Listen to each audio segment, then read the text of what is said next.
Allah subhanahu wa ta'ala dali wa ila madiyana andu to faade madiyana koɓe ɓe madiyana no ɓe addirani en ka tafsir ko madiyana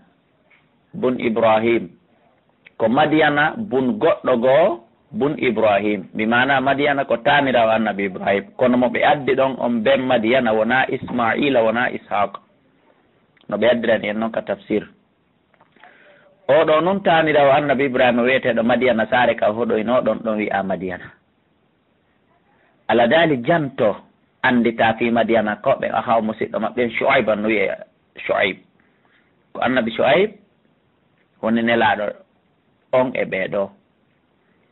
o ari qala wiya qawmi kono yimɓe ibudullah rewe Allah ma lakum alana o min ilahin immorde reweteɗo goo gayruhu si wonamo kanko mi torki on wala tan usul mikyala o tan ɗuytu ettu gongol wal misana e peesu gongol tawi kamɓe madiyanankoɓen yedduru Allah ko ɓen yeddirde kon fewndo on waati fewndo on saa'i ko shirkugol e ettugol ɗuyta yimɓe annabi luutu ɓen ko onno yeddirde ko shirkugol e waɗugol luutiyanko yaagal yimɓe annabi nuhu ɓen ko shirkugol tun kañum wonno ko jokki yimɓe annabi huude e salihu ko shirkugol tun wonno ko jokki ɓeɗo fo saabu nde bonnere maɓɓe ɗo tawi be Allah jippina lette e maɓɓe ɓayɓe tuubali musidɓe an julɓe nene gotoɓe angine yemɓe enen ko honno noon waɗeten gotel kala e bonnireji ko ɓeeɗa halkira kon enen ko ɓeeɗa bonnuno kowo ko ɓeeɗa bonnuno kowo ko ɓeeɗa bonnireno ko enen ɗin ɗon fof no hawtodiri hande lagine zina no lagine shirku hino lagine eta ɗuyta hino lagine dendanangal firtugol ahadi hino lagine ɗum ɗo fof hino lagine ko honno wonirten e jang woodi e halkiranoɓe saabu piihu ngutun ko jogiɗen enen hiɗen jogui wa majji sappo tubu ila rabbikum ayyuhal ghiniyuna tuube ruttoɗon ka joomi mon ko ono yo guineyemɓe Allah subahana wa taala on yaafo en Allah o accali yaafade acca tuubede wakkilo ɗen tuuben o yiɓe ko ono yo yimɓe ibudullah rewe Allah malakum alanama min ilahin immorde rewete go gayru koynamo kanko wala tan ɓusolmike yalaw tan ettugol ngol wal misana e peesugol ngol inni min ara ko mi on bi hayrin e moƴƴere e hino Allah jon ko yaafotoɗo hino leydi ndin ko moƴƴeyndi ha wa ɓuri moƴƴere enen kadi ko yiyaɗen enen guineyen feero ɗo kolo mangore sa a ñaami a gayni fero fuɗɗana e hoore mum a tutata a howata a yarnata heewi buye mangoje e ñama ko e leymude ko ona yarede e nde leydi ta na goto tuti ko goɗɗo tu ñaami piɗɗi kolore nden ɓaawo gayni wa inni min akhafu aleykum nde hulani adaba yawmin lette aroyoje e ñalande mo heetin huɓutuɗe wa ya gawmi kono yimɓe awful mikke yaala timmini ettugol ngol wal misana e peesugol ngol bel gestoyno nun ɗeri wala tabakasu nnasa yande mi tori ken wo tan ɗuyta yimɓe ɓen asiyahum coggeli maɓɓe ɗin wala taataw wo tan yaaru fil ardi ka leydi mufsidina fi bonnugol si on haaldidi e goɗɗo ko premier qualité yeeyo ton mo yeeye mo premier qualité o tan addu deuxiéme so on haaldidi o marqueɗa jonne mo on marque o tan jonnu mo pirate makko so on haaldidi 50 kilo maaro yo taw ko 50 kilo maaro eta ɗoyta noon wota en sikko ko kanjula tun eta ɗoyta noona ka gouvernement eta ɗoyta no ka golle ouvrier eta ɗoyta no e dendanangal bangeji ɗi lagine baqiyatullah ande moƴƴi heddiɗi ɗin ka Allah mi mana pihun laaɓu kun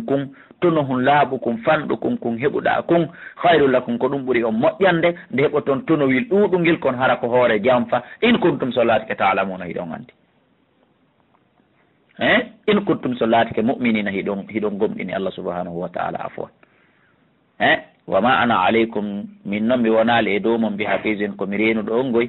ta mi jokkay on ka marché mi jokka on ka bureau mi jokka on ka labtani kala gollowo golla ha timmina ko wodanilan ko waaja gollon kaluɓe wiya Shu'aib hiɓe faalaji abade ko ayo Shu'aib a solatu kay ko julde ma nden taɓmurka yamirma an naturka nde men accitata ma yaabudu gon ko rewayno abauna babiraɓe amen ɓe aw an naf'ala ma nde men gollata fi amwalina e nder jawle amen nde ma nashaw kon komin faala gollude innaka wa an Shu'aibu la anta al halimu ko an tu woni on muññiɗo arrashidu fewɗo ka woni muññiɗo fewɗo minen min wawata ɗum awan a juuliye awan a moƴƴiye ko julde ma nde yamirma yo min accude komin tawri mawɓe amen ɓen kon wona julde makko nde yamiri muɗum ko Allah subhanahu wa ta'ala ɗala ɓe yaɓami kono yimɓe araytu mi yetelan in kuntu sim laatike noon ala bayinati miɗo e dow ɓangal mbiya mi rabbi immorde ka joomi wa razaqani minhu immorde ka makko riskan arski hasana labaɗo sabu komi rewimo kon wa ma uridu min o mo yiiɗo mi faandaki an ukhalifakum nde mi luutodirta e moon ila ma anhaakum anu faade ko min on haɗude e muɗum kon kala komi haɗi on taway mi accino taw neeɓi kala komi yamiri on kadi on taway miɗo waɗude ɗum mi waɗi no neeɓi enen kadi karmokoɓe lagine yo taw kala ko haɗeten jama on ka hoore gangunal ka min mbaru ka hutubugol yo taw kala ko haɗeten jama on ka hoore tabal ka bayana yo taw kala ko haɗeten jama on ka darsu yo taw hara hiɗen acci enen karmokoɓe lagine koni muraɗi ɗin no jiiɓi koni muraɗi ɗin no metti fi si tawi no hara julaɓe ɓen kadi kamɓe men kadi koɓe waɗaynoɓe bayana ma ɓe ministre ɓe kamɓe men kadi haɗa koɓe waɗoɓe bayana wota on sikkuɓe heɓatano koɓe wola e hoore men enen kadi awa ñentinen annabi Shuaib ja kanko haɗata yimɓe makko ɓen ko tawata himo jokki o yamirtaɓe ko tawata o ala wadde in uridu min mi fanditaki illa l islaha sowona moƴƴingol ma so tawto en mbere wono mi wawri wama tawfiqi hawrindinal an wonali illa billahi sowona ka Allah alayhi ka makko tawakkaltoni komi hooluri wa ilayhi ko faade ka makko uniboni komi tubata mi rutto wa ya qaw ono yimɓe am la yajrimannakum wota faw on shiqaqi lurral ko lurruɗen kon an yusibakum ha heɓa on mithlu ma asaba qawma nuhin sifa ko heeɓi yimɓe annabi nuh ɓen halkanoma komin on wajade kon jaɓewo wota ndaaru ngaygu wonngu hakkude me en ha salo ɗon waaji komin on wajade kon lette heɓay on si goɗɗo wolanima gonga na wolɗon darata ko gonga kawo darata no heewi buy foti jelo lagine ɗo tawɓe no sali sunna sabu nawasi ko sunna on metti ɓe komo ɓe yiiri sunna on metti ɓe awa ɗon noon ɓe tardi watta faw on lurral ko luutodirɗen kon ha heɓa on sifa ko heɓuno yimɓe annabi nuh aw gawma huudin ma yimɓe annabi huud aw gawma salih ma yimɓe annabi salih wama gawmo luutin de sa wonali halkegol yimɓe annabi luutu ɓen kañum min komi moɗon bibayidin koko woɗɗi ɗum ɗon neɓaali yo ƴee hoore ɓe wastahfiru rabbakum tuube insino ɗon ka joomi mon insine kalla summa tuubu ilayhi refti tuubo ɗo rutto ɗon ka makko musidɓe en julɓe nene gotoɓe angine yemɓe ko enen ɓuuri handude e jaɓugol o message mo annabi Shuaib waɗan yimɓe muɗum ɓe no rabbi ande no joomi rahim ko yurmeteɗo wadudun ko yurmeteɗo bi mana wadud yurmede wonde ɗon nde no hecci karahim qalɓe ya Shuaib kay Shuaib menen ma nafqahu min ala faamude kasiran ko ɓuuri ɗuɗude mimma taqule ko wonɗa holde ɗo kon wa inna minen la naraka mi yima fina hakkude amen daifan ko alowɗo par ce que kamɓe jahili ko andi doole ko marɗo jawde e marɗo laamu kamɓe marɗo diina ɗum wona doole yeeso ma wori Shuaib walawla rahtuka so wonano gorol magol la rajamnaka mi rajimeten ha ma yawa ma anta a wonali alayna ka amen ɗo bi azizi ko a tedduɗo na considiraɗo na hunde ka amen minen ko saabu famille ma on waɗi men ware na saabu Allah de kala wiɓe ya qawm arahatu e ko gorol angol azzu aleykum ɓuuri teddude e moɗon min allahi di Allah fotuno wi on accirilan saabu Allah on accirilan si gorol angol ko gorol angol ɓuuri mawnude hulɓino e junngo mon ndi Allah wattakattumuhu on jogitemo kanko Allah waraakum ɓawmon zuhiriyan feraɗo inna rabbi ande no joomi am bima ta'amaluna kon ɗo gollude ko mo heeton ko hoɓutoɗo o andi enen kadi musidɓe en julɓe ɗo heewi ko wiyeten goɗɗo mi accirima saabu kotomama mi accirima saabu yummama jaka ɗuwowle taake jaka acciren goɗɗo saabu Allah on ko on saabu ɗum ɓuuri jaddude den nangal saabuji ɗi sa acciri goɗɗo saabu biro makko ma saabu koto makko ɓen yoɓatama sa acciri goɗɗo saabu Allahu on kadi yiila e ɓerɗe yimɓe ɓen fof muɗum ɓe acciri saabu makko o yaaqo ɓawaji ko yimɓe makko ɓen ha o ronki ɓe jaɓanalimo o wiɓe kono yimɓe imalu golle he huwe ala makanatikum e dow laayi mon ɗin e dow alhaaliji mon huwe kala ko faala ɗon nawa so o yamiriɓe ko boni ko ɓawo gerdi e maɓɓe ɓe jaɓal joni ɓe jokkoɓe faala inni min kadi amilu miɗo gollude sawfa ta'lamuna aray ando ma yati ko hombo e men arata ɗum adabu letti ko si hoynayiɗemo waman huwa ko hombo e meɗen tawata kaade bon ko woni fenuɗo aray ka andu ɗum wartagi bo habbite résultat on inni min ma ko wondude mo raqibun komi ƴewtiɗo komi habbitiɗo walamma jatuma nde arno amruna fiyaki amen ɗe honno feƴƴiri najjayna Shuaiban min danduno Shuaib walladina amanu e ɓen gomɗiɓe maahu wonduɓe e makko bi rahmatin saabu yurmede min na immorde ka amen wa akhadati alladina nangi ɓen zalamu toñuɓe soyhatu ha caango gon Jibril ari ha cee maɓɓe fa asbahu ɓe wonti fi diyarim ko galleli maɓɓe jatimina koɓe jicciɓe maayi amma enen ɓe halkaka ɓen watte yiili ko Allah mi yahono fiya sikka ɓe meeɗali ñiɓude e nder saare nden aduna ala faami bo oɗan woɗɗintinede yurmede wodani li madiyan wonande madiyanan ko ɓen kama baidat samudu wano samudankoɓɓen kadi woɗɗintinira yurmede walagad arsalnago si ɗum feƴƴi gomɗin min neli Moussa bi ayatina hunde ayaji amen ɗen wa sultanin e dalil mubinin feeñuɗo ila firawna yo yawka firawna wa mala'ihi e konu makko ngu fattaba'u ɓe jokki amra firawna yamirore firawna nden wama amru firawna tayle yamirore firawna nden wonali bi rachidin ko nde fewde nde feewa pes yaguɗumo qawmahu himo ardo yimɓe makko ɓen o ardoy to yimɓe makko ɓe yawmal qiyamati ñande dargal o naɓa ɓe honto fa awradahumu nara o jolinoyaɓe ka nder yiite modi wa bisal wirdu boni jolirde almawrudu jolande ɓayka ka yiite na ɗon duwa handude e weere ko wawto ɓe ewɓe jokkintine fi haadihi e nder o aduna ɗo kadi laanatan kuddi wa yawmal qiyamati ñande dargal kadi ɓe jokkintine kuddi bisa refdu boni hoorejo délégation almarfudu délégaɗo ɓay ko firawna lanatullahi alayh on waɗetake hoore kono boni hoorejo kono waɗaɗo hoore kono dalika ɗum ɗo min amba e qura ko immorde habaruji cae feƴƴunoɗi ni Muhammad na qussu alayka meɗen qissanoma ɗum fiya faamu hula an e yimɓe maɗa ɓen min hayno e ɗe caeɗe men halki wawi mum dariɗe tawa hiɗe darino ɗe darnirano noon ko yimɓe ɓen tun halka kanje hiɗe ɗon waha suiɗum hino toon kadi so ñaaɗe tawata saare nde wo yimɓe mum ɓen fof halkidano wano saare yimɓe annabi luuto ɓen ɗum fof muɗum halkidano wama zalamnahum min to ñaali ɓe walakin skoni zalamu ɓe tooñi anfusam hoore maɓɓe kamɓe tooñi hoore maɓɓe ɓay ko kamɓe haɗa sali fama aknata nafano donci anhum e maɓɓe alihatum reweteɗi maɓɓe allah tiɗin yad'una ɗiɓe rewayno min dunillahi ko hewta allah min shayin hay hunde lamma jaa amru rabbika tuma nde yamirore joomi ma nden arno ɗum nafano ɓe wama zadum ɗi ɓeydano ɓe gayra tatbibin si wona halkare wama zadum ɗi ɓeydano ɓe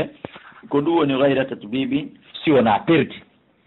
ko ɗum wonno ko ɗi ɓeydi ɓe wa kadalika kono ni ahdu rabbika nanngal joomi ma ngal ida ahdal ɓura so nangi saare wahiya tawa saare nden zalimatun ko ndi toñude he inna ahdahu ande no nanngal allah ngal alimun ko muusugal shadidum ko tiiɗugal wi allah dandu e ko ɗum waɗi so nelaɗo maki nokko goo e hadisi selluɗo inna allaha la yumli lil zalimi hatta ida ahdahu lam yuflitu allah nettinanayi toñowo o bonna o bonna ha so o nangimo futotako mo inna fi dalika ande woni ɗum ɗo la ayatan mande liman khafa wonande kala on hulɗo adaba al akhirati lette ɗen kala hara dalika nde ñalande ɗo yawmun ko ñalande majmu'un lahu nnasu nde yimɓe ɓen fof moɓodira noytamo kanko allah ko dalika nden ñalande yawmun mashhurun ko ñalande seydodirtede ñalande dargal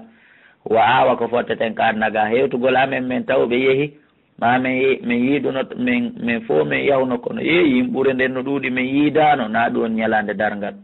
ñalade rangal adiɗo arde o wona e ɗon ha desa fo hewtiday fo tombodira e nokku ngoton fo yiiday kadi fo famodiray kadi fo yewrodiray kadi wama no akhiru min nettinali noon nde ñalande illa li ajalin sona fi ha hewtugol lajal madudin eɓɓanogal ngal adi allah subahana taala tagude leydi ndin e kammugun duuɓi gulujo 50 o eɓɓino koddori e makko on ko ñalande kaari duuɓi hitande kaari dargal daroto ko hoore on chronogramme o woni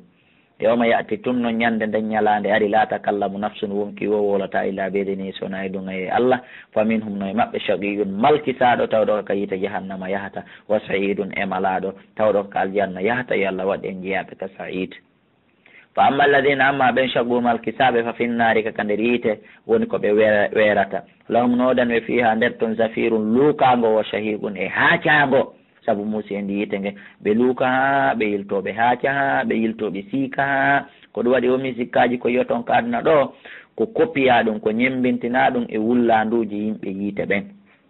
ɓe wulla ɓe señƴina ɓe wulla ɓe urkina ɓe wulla ɓe sewna ɓe wulla ɓe pooɗa ɓe wulla ɓe raɓɓinɗina ko ɗum yoton ɗo musique on nanay ko siikata toon on nanay ko uttoto on nanay ko poɗɗoto musique ko ƴetta ɗum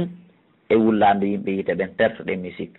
khalidina ko ɓe luttoɓe fiha nder to madamati samawatu en tant que kammuli ɗin hino duumi wal ardu e leydi ndi nanon ɗi kammuli ɗo e ndi leydi ɗo ɗiɗo haray ittanoma leydi go e kammugo addama ɗin ɗon iwata aduna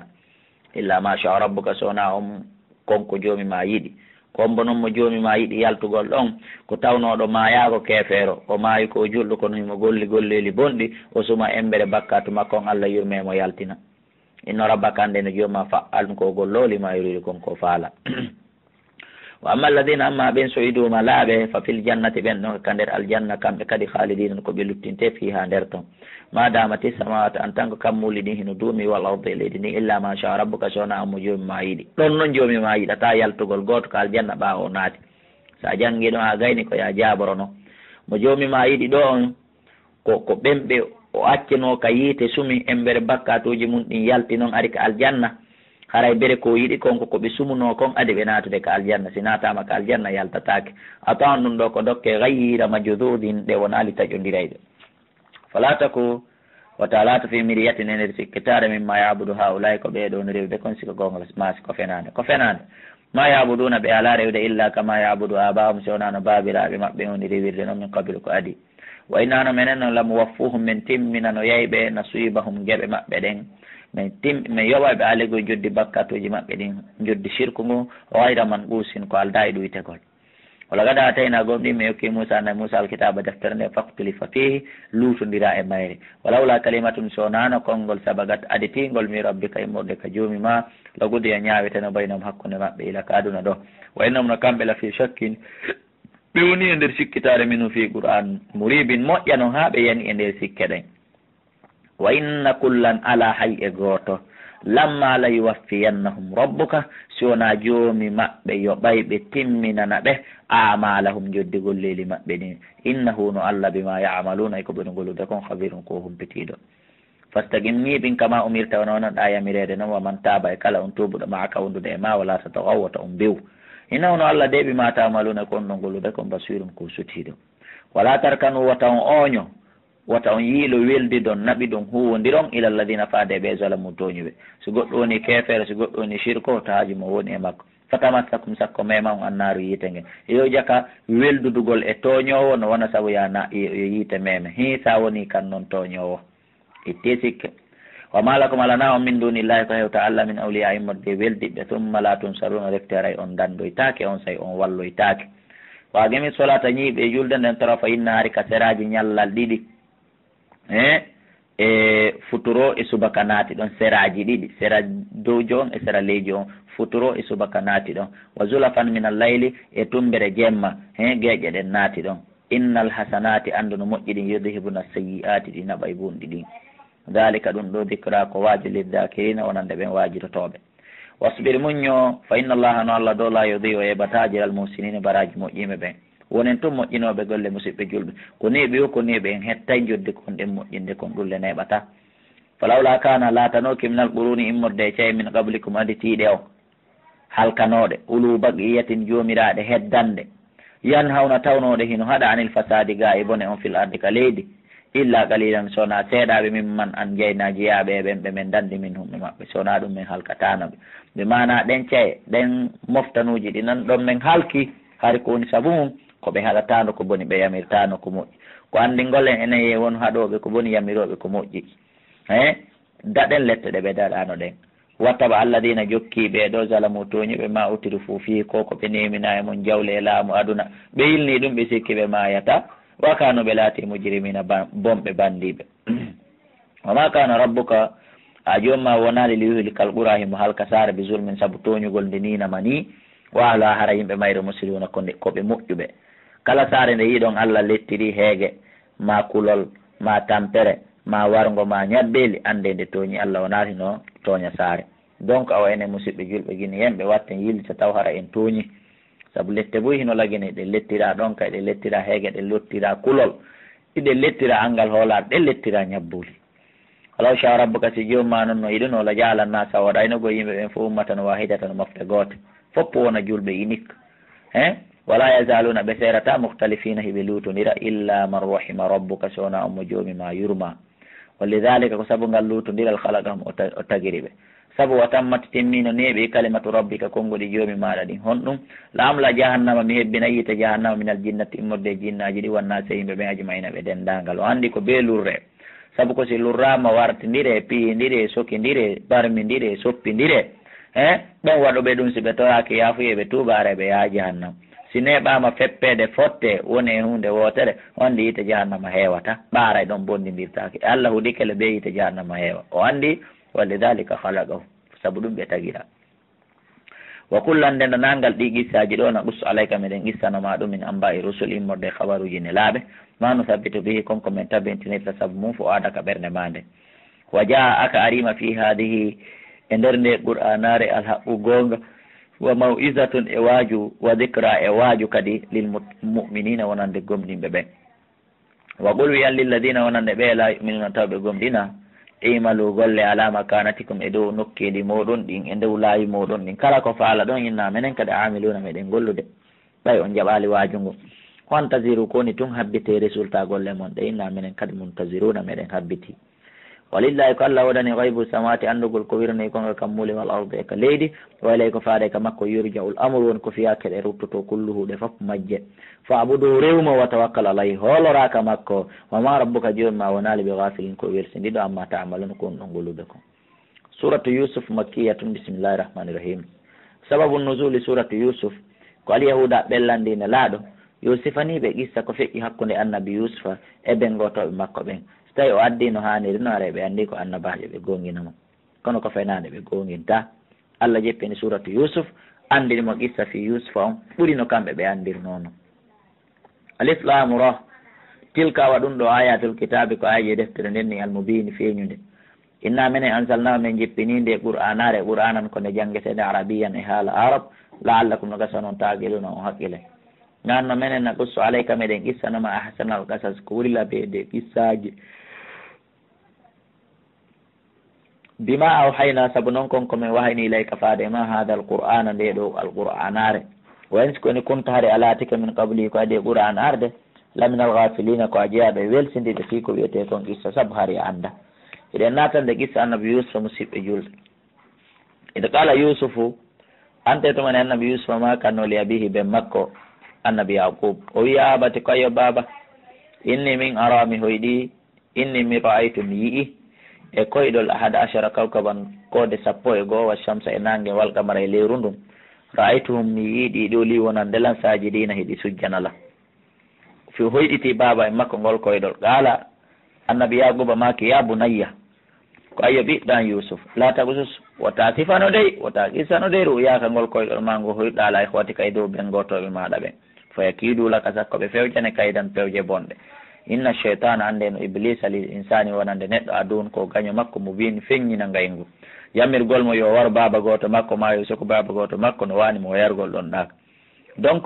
wa kadalika kono ni ejjita bika suborma rabbuka jomma wa yuallimuka fiyo janne o andine min ta'wilil ahadis immorde firo koyɗi way timmo o timminani mataw nema makko kan alayka e dow ma wa ala ali yaquba e dow ɓeygure yaquba kama atammaha wono timminirnode ala abawayka e dow jibimɓe ma ɓen ɗiɗo min qabilu ko adi ibrahima annabi ibrahima isaqa annabi isaqa nawasi ibrahima isaqa ko ɓe jibini yusufa ko yaquba jibini yusufa kono ka islam bemma e ɓen bemma e ɓen bemma e ɓen bemma ha ka toyi fof ɓeyɗo fof koɓe baba ma ko goto on heɓma kono ɓeyɗo fof ko baba ma ka islam kono noon biro ma e biro ma ha ka toyi o ɓeyɗo fof kadi ko nene ma inna rabbaka ande no jomma alimun ko anda kim ko ñeñuɗo e ñawre makko nde hoyɗugol annabi yusufa ngol ɗo koyɗol heɓe inni en ka tafsiruji e tafsir ji ɗin no luggini e o suratu yusufa yo qissa annabi yusufa moƴƴa ibnu kasiri ibnu abbas imamu tabari ahmad bun sawi ɓe luggini qissaji ɗin ɗo moƴƴa surtout ahmad bun sawi mo ɗuɗɗini qissaji ɗin e ɗum moƴƴa kono ko raɓɓe ɗi kon e qissaji ɗin ka be ko seeɗa ɓucceten o nodday ka numéro ji ɗi mi jonni o 63 60 53 09 ma ɗum 67 60 53 09 ma ɗum 68 60 53 09 ma ɗum 60 60 53 09 fof bi mana ko même numéro dans tous les réseaux si wona areba donc haray hoyɗugol annabi yusufa ngol ɗo koyɗol hari on sumati mo jogui duuɓi 12 waɗugol koyɗol ngol no hoyɗiri noon firo maggol on arangol laato tawi nden ñande o mari duuɓi 52 ɓe mana hoyɗegol koyɗol ngol e laatagol koyɗol ngol distance mum ko duuɓi 40 ko ɗum waɗi fi a torike Allah ɗo hande ma a hoyɗi koyɗol ɗo hande warral no faalira ɗano o tawi waɗali kenen ngo duuɓi temedere noon a distance si waɗa kono Allah subahana taala faalira o Yusuf o laatike ko yiɗaɗo ka ben makko wallahi annabi yaguba no yiɗimo kanko annabi yusufa ɓuuri hedditiɓɓen wona noon waccare ko ɓurdindingol ɓiɓɓe ko saabu o yii e makko ni ko yaali e ɓeya mo suti ngaygu ko ɓen gotoɓe makko ɓen añima kon ko ɗum waɗi kala wiwɗo kanko ka makko nunɗete ha tawa baba goto yagal waɗata ma sinira yagal waɗata ɗum nde yo tawara o ko goto o jombi hayso ko goto nde o jombi baba goto yagal waɗa ɓa en yiiɓi ɓe nene hawwa o ɓen ka Qaabila e Haabila na Qaabila warno Haabila ɓe ko nene goto baba goto donc haray ko wiyete kon sinira yagal e ko wiyete kon baba goto yagal ɗum fuɗɗi e baba men Adama ari e annabaɓen fof en yi qissa ko feƴƴi kon hakkude nene Sarata biro annabi Ishaq e nene Hajara biro annabi Ismail ha o ɗaraɗa few yaltina e saare nde pew yaltina e peyi on pew en yii ɗum en yi ko feƴƴi hakkude sonnaɓe nelaɗo en yi ko feƴƴi hakkude ɓe ɓiɓɓe annabi Yakuba ɗo donc baba goto yagal e sinir yagal forcément waɗay ko woni ko ya janno ɓeygure nden dina kan ɗon haray hakkindota kono accata kala wiiɗo ɓayi baba goto yagal e sinir yagal no hulɓini o jombata ɗimmo ɗum ko haaju makko haray o jombata ɗimmo mo yiɗa e ndangu koye feccooji ɗin kono noon sa neyi ɗum kadi needi islam moƴƴere ko yaltata kon e ɗum nafoore ko yaltata e ɗum ko ɓiɓɓe buynadanayi makon e ko ɓeyguli buynadanayi makon tawa e nden moƴƴere ɗon kadi no kuwafi soñdia baba goto yagal ma sinire yagal kadi kon konka nder galle donc nde kanko annabi Yusuf o hoyɗitino baba e makko ngol koyɗol tum mbere jemma ɓay o hoyɗi o maƴƴi ɓay o maƴƴi on sumati ben makko seedata e makko furay da iman wa abadan siko ɗoygol ko kamɓe hakke ko yiɗi annabi Yusuf hay sa tappi Yusuf ko kanko Yaquba Musata si annabi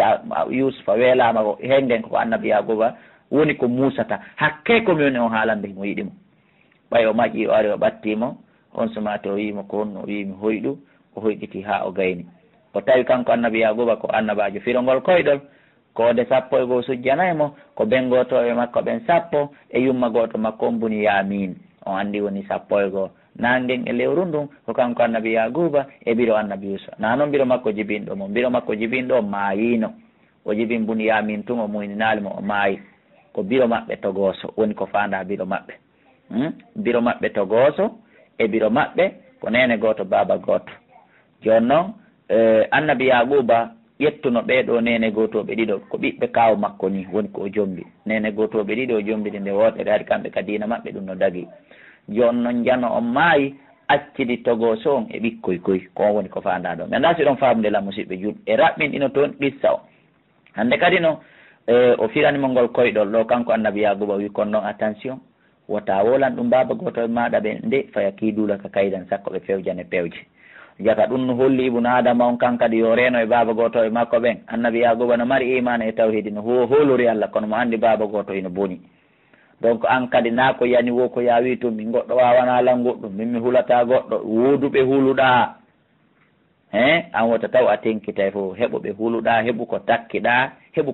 ko rentiɗa ko ɗum ɓuuri labede e koddorieji Allah ɗin pullo Fouta tigi no wi Allah reni condi ndi wosi hindi haɓɓi donc o wita haala baba goto e maɗa ɓen sakko ɓe eɓɓane pewje fi wargol mo ma ɗum ɗo par ce que mo suti ngaymu ko woni kon ko ɓe añimo ko kono musidɓe julɓe piiji ɗi no metti fi e nder ko haalantamo ɗum ko jaka sina biro annabi Yusufa mawɗo o ɓurɗo rondade ngaygu mum ka nder galle toujours